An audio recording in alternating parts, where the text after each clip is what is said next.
Hello, YouTubers, friends, compatriots. Bootlicker shills, death serfs, peasants, vassals, backstabbers, money grubbers, warmongers. I'm a useful idiot, and today's topic is the Spanish-American War and the resulting Philippine insurrection. And this is a footnote in American history books, and most Americans don't really think about it. In fact, most Americans at this point in the decay of American education probably don't even really know anything about the Spanish-American War. But it is quite a precedent that was set, and a very, very crucial, pivotal moment in American history that we are still seeing the same results and tactics throughout the 20th century and now the 21st century. And this blueprint was laid down during the Spanish-American War. And it's a very important war, not because of the body count or not because of the impact it had, but it was the birth of American imperialism, which was a template that has been used for the rest of the 20th century and into the 21st century now. The Spanish-American War, of course, was just before the turn of the century in 1898. So it was well over 100 years ago. And I'm sure when I lay out all these details, the importance of this war will become self-evident. And it was also the birth of the media-driven war, and it has all the same elements that we find throughout American foreign policy in the 20th century and 21st century. A lot of people feel like the blueprint for the failure of American foreign policy is Vietnam, but I beg to differ. I think the Spanish-American War and the Philippine insurrection laid the blueprint, and Vietnam just fell into that same blueprint. So this should be very illuminating for history buffs, war buffs, foreign policy buffs, and people interested in American foreign policy and why we've ended up in the spot that we're in now. And as I go through all these details, everyone should be having a serious case of deja vu, because all these elements will sound very, very, very familiar through Vietnam and our other foreign involvements in Iraq and Afghanistan now, and our present and future involvements in places like Yemen and Syria and Iran. So I think one of the most crucial elements, of course, here's another war that was started by a false flag event, the explosion of the U.S. battleship Maine in Havana Harbor in 1898. 264 U.S. sailors were killed. And, of course, investigation since then has proved that it was probably a boiler blast or actually a sabotage by the U.S. government to instigate this war. The Spanish were not involved at all, but it was used to declare war on Spain and trump up the new imperialist expansionist agenda of the turn-of-the-century American government. Oddly enough, Congressman Henry Cabot Lodge even said at the time, there could be an explosion in Cuba any day now. And what do you know? There's an explosion in Cuba. And McKinley, of course, didn't want the war. And there was a lot of people pushing for a lot of more expansion, imperialism, and war at that time. You know, the concept of manifest destiny, imperialist expansion, which was very popular with all the European countries. Of course, all during the 19th century, all the European countries were gathering up colonies all over Africa, Latin America, Asia, and by the time the turn of the century rolled around, of course, America wanted in on the action as well, and we wanted to compete with the Europeans in their colonization, and that was the model for the time. In fact, there's even a group called the Metropolitan Group who were all about manifest destiny, imperialism, and expansionism, and Theodore Roosevelt was a notable member of this group. At the time, Theodore Roosevelt was a Secretary of the Navy at a time when the Navy Department was actually just a handful of clerks and Roosevelt, far below the bloated bureaucracies we're used to now.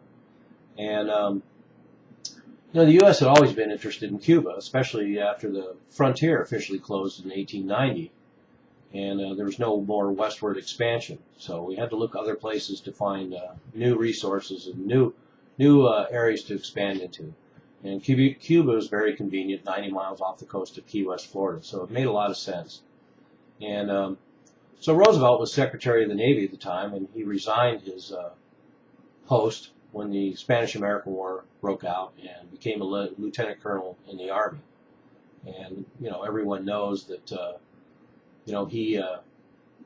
he's the Rough Rider and charged up San Juan Hill, and everybody kind of knows about that. And, of course, it was a huge deal, very popular song at the time about Remember the Maine, and a very catchy slogan and spreading across America to whip everybody into a war frenzy. So I'm sure this is already starting to sound very, very familiar. It should. The Spanish-American War was also the first broadcast war, so people were, already getting to listen in on the radio and find out what was going on, and there was films created, and people got newsreels and got to see, what ostensibly was action going on. Of course, the humorous thing about that is there was newsreels of Spanish atrocities in Cuba, and they were all shot in New Jersey by Thomas Edison and all staged. But, of course, the American public was so naive, they quickly lapped this up and thought it was real. And we see that repeated, of course, now with all these trumped-up fake photographs and events and atrocities in Afghanistan, Iraq, Syria, wherever we want to intervene. And there's lots of newspaper battles, and Spain had been in Cuba for quite some time as their colony. They had 50,000 troops there, and they were fighting insurgents the whole time. So there's parallels, too, where before we went into Vietnam, of course, the French were fighting the Vietnamese, and they were fighting insurgents for a long time, and then when they were defeated, the Americans came in and picked up where they left off. So this is nothing new. So the Battle of San Juan Hill was the paramount battle of the Spanish-American War. We defeated the Spanish there, and also ironically, the battle for Cuba initially started with U.S. troops landing in Guantanamo Bay. And, of course, we're still in Guantanamo, where the notorious prison is, and a certain irony there. So, of course, after the war, Roosevelt returns as a hero, and he gets elected to be vice president under President McKinley. And McKinley is conveniently assassinated, and Roosevelt becomes president. And that may or may not have been part of the plan. But to digress just a little bit, I want to say that, like all American presidents, Roosevelt's a very complicated character. I have a lot of respect for him. He's one of my heroes. But, of course, he has his bad side, because he is the grandfather of American imperialism. And for that, I have some issues with him. But he, was very adamant about enforcing antitrust laws and went after the J.P. Morgans and the Carnegies and all those people and the Rockefellers. And that was how he got elected. He was interested in labor rights and had a lot of progressive legislation while he was president. And he set up a large swath of national parks all across America, and also was quite a character personally himself. I mean, an avid hunter, and he even was attempted assassination once and got shot, and went and gave his 90-minute speech anyway before he went to the hospital. And so a very, very complex, interesting character, very worthy of being a grand American hero. But anyway, back to the original story. And of course, the Spanish-American War whipped people into frenzy with all the media support, and 1 million recruits showed up to volunteer to go to war against Spain, and for the grand total of $13 a month. And over the Spanish campaign in Cuba, the U.S. lost 400, while the Spain lost 20,000, and there was over 250,000 civilians killed. So another pattern that we've seen repeated time and time again throughout the 20th century and American wars. And so as the U.S. wins the war, Cuba and the Philippines are excluded from the surrender negotiations. And, we basically get to scoop up all the Spanish colonies, and that includes Cuba, Philippines, Hawaii, and Guam. And so the U.S. moves into the Philippines with an occupation force, and we were still debating at that time whether we were going to keep the Philippines, because the Filipinos were looked on as backwards and childlike. the same way we look at Muslims in Afghanistan, Iraq, and all these places. So the demonization of the native people is another trend that we see in all these wars. And so the Philippines declared independence before the U.S. and Spain even settled. And by the next year, 1899, the occupation started and we were building a naval base. Another thing that should sound familiar.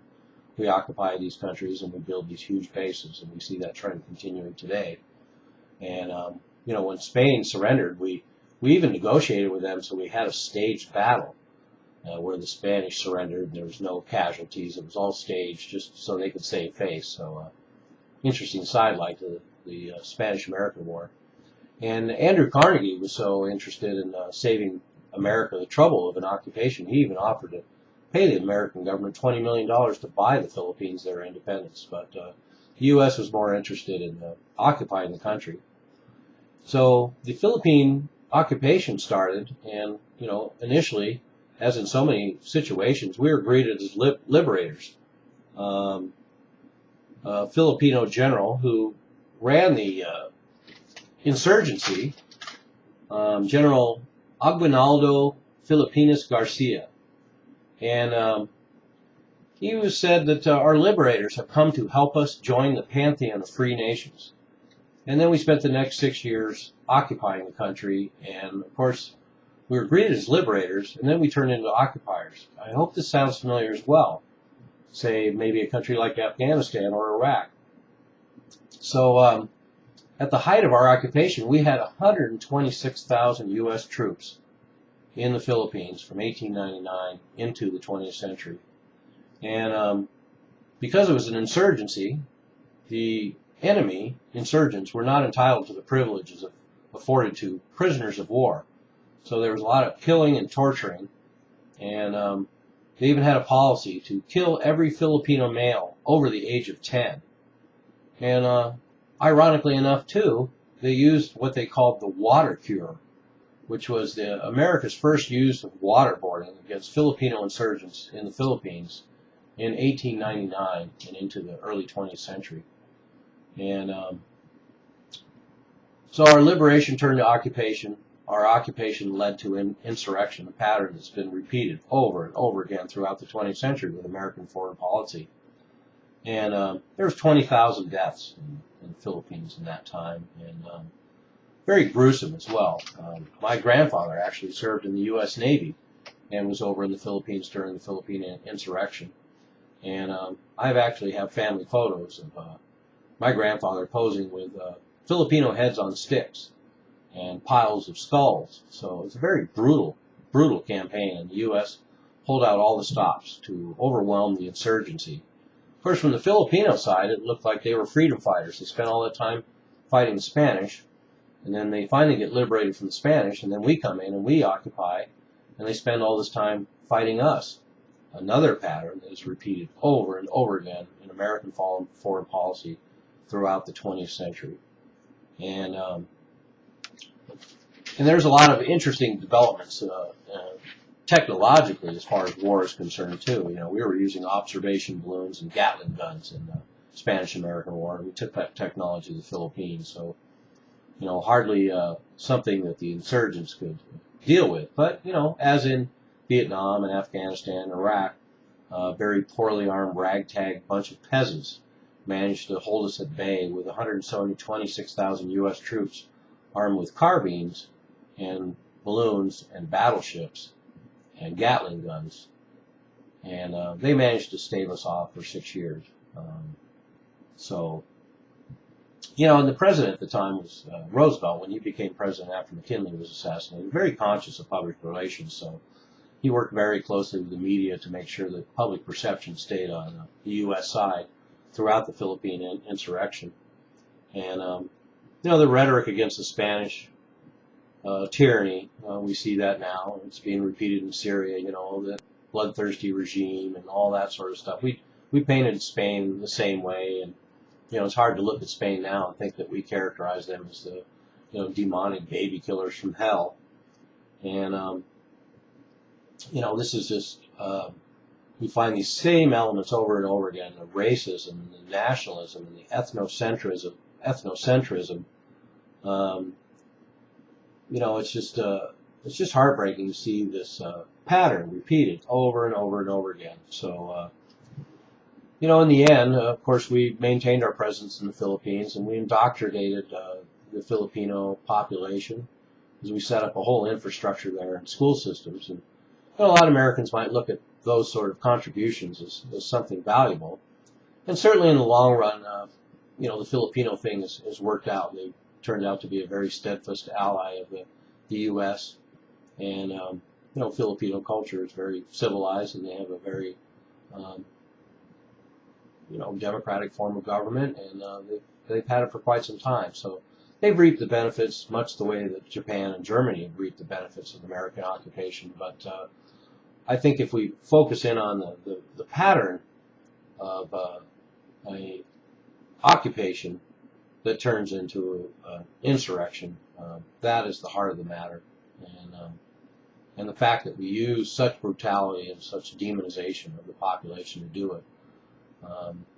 I always feel really bad about the fact that this pattern was repeated in Vietnam. And, so 65 years later, we still hadn't learned our lesson when we went into Vietnam.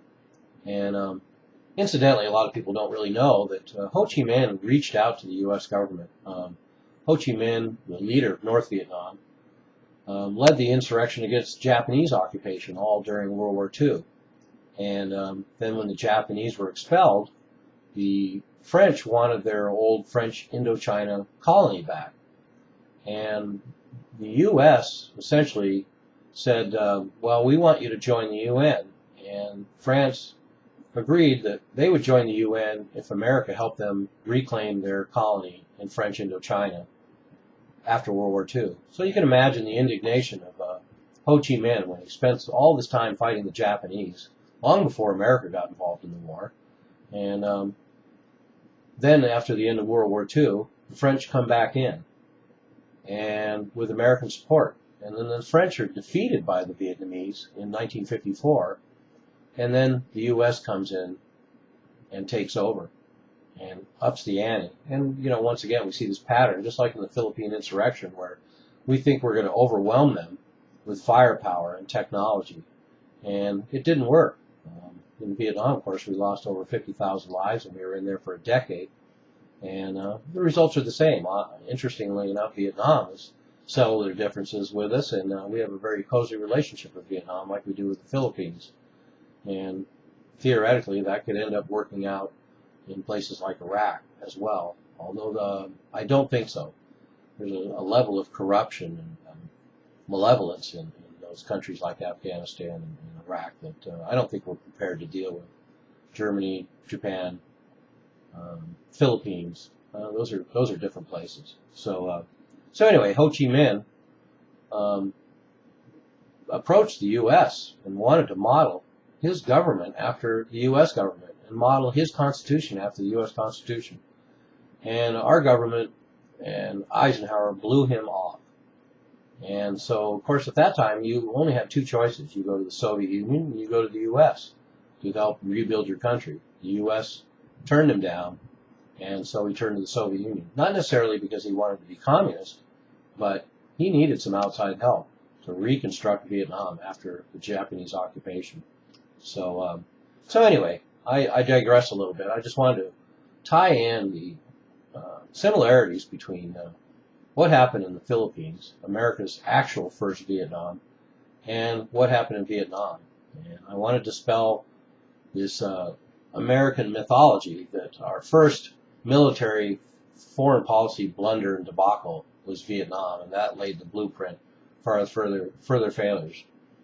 Being a student of history, I can look back at the Philippine insurrection and the Spanish-American War and see that this pattern was laid down a long time ago.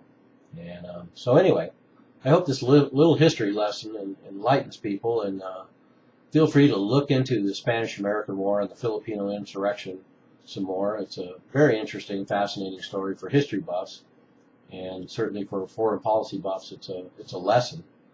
And for the average American, it's a illumination of the fact that this pattern of foreign policy blunders, debacles, occupations turning into insurrections, freedom fighters fighting for their independence being categorized as terrorists and being treated very brutally, and the breakdown of the American moral character that we were known for around the world. So this started breaking down, at the turn of the century, and we just see, luckily we were able to rectify our reputation a little bit through World War I and World War II. But, those wars have a lot of dark underbellies as well, and they're not quite as squeaky clean as people like to think.